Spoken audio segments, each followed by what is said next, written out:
आज की दुनिया में हम रोज लोगों से मिलते हैं, उनसे बात करते हैं, लेकिन सच ये है कि हम ज्यादातर लोगों को सही से समझ ही नहीं पाते। हम उनके वर्ड सुनते हैं, लेकिन उनके रियल इमोशंस, इंटेंशंस और माइंडसेट को मिस कर देते हैं। इसी वजह से कई बार हम गलत लोगों पर ट्रस्ट कर लेते हैं और सही लोगों को इग्नोर कर देते हैं।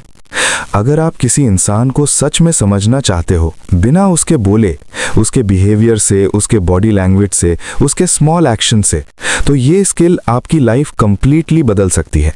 नमस्कार दोस्तों, स्वागत है आपका दिवेश रीडिंग लैब में, जहां हम किताबों के पावरफुल आइडियाज को सिंपल तरीके से समझते हैं। मैं हूं दिवेश और आज हम एक ऐसी बुक की डीप एक्सप्लेनेशन समझेंगे जो आपको लोगों को पढ़ना सिखाएगी जैसे वो एक ओपन बुक हो। Read people like a book.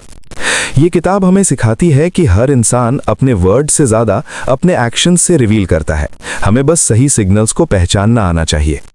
सबसे पहला कॉन्सेप्ट है ऑब्जर्वेशन। ज्यादातर लोग सिर्फ सुनते हैं लेकिन ऑब्जर्व नहीं करते।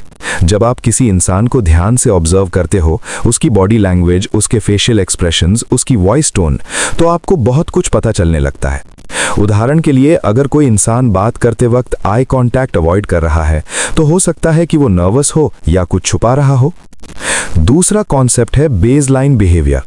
हर इंसान का एक नॉर्मल बिहेवियर होता है। जब आप किसी को रेगुलरली देखते हो तो आपको उसका नॉर्मल पैटर्न समझ में आ जाता है। जब वो पैटर्न चेंज होता है तभी असली क्लूज मिलते हैं।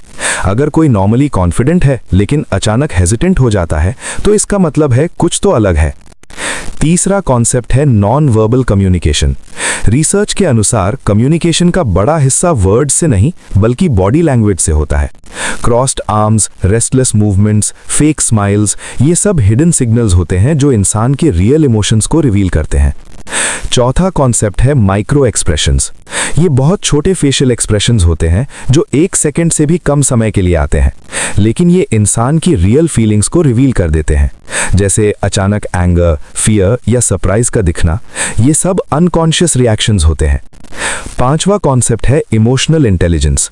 अगर आप लोगों को समझना चाहते हो तो पहले आपको अपनी इमोशंस को समझना होगा। जब आप खुद इमोशनली अवेयर होते हो तभी आप दूसरों की फीलिंग्स को सही से रीड कर सकते हो। छठा कॉन्सेप्ट है कॉन्टेक्स्ट अंडरस्टैंडिंग। सिर्फ बिहेवियर को देखना काफी नहीं है, आपको सिचुएशन भी समझनी होगी।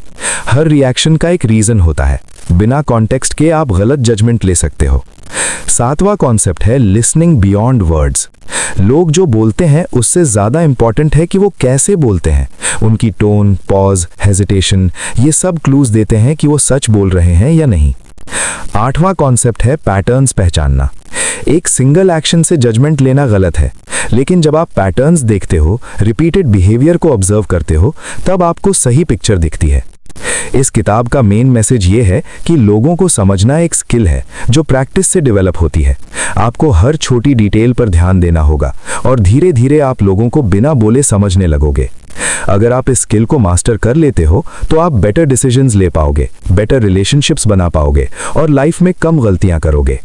अब सवाल यह है कि क्या आप आज से लोगों को सिर्फ सुनोगे या उन्हें सच में समझने की कोशिश करोगे। अगर आपको यह वीडियो पसंद आया हो तो इसे लाइक करें, शेयर करें और चैनल को सब्सक्राइब करें ताकि आप ऐसे ही पावरफुल बुक समरीज मिस ना करें। मिलते हैं अगली वीडियो में एक और अमेजिंग बुक के साथ।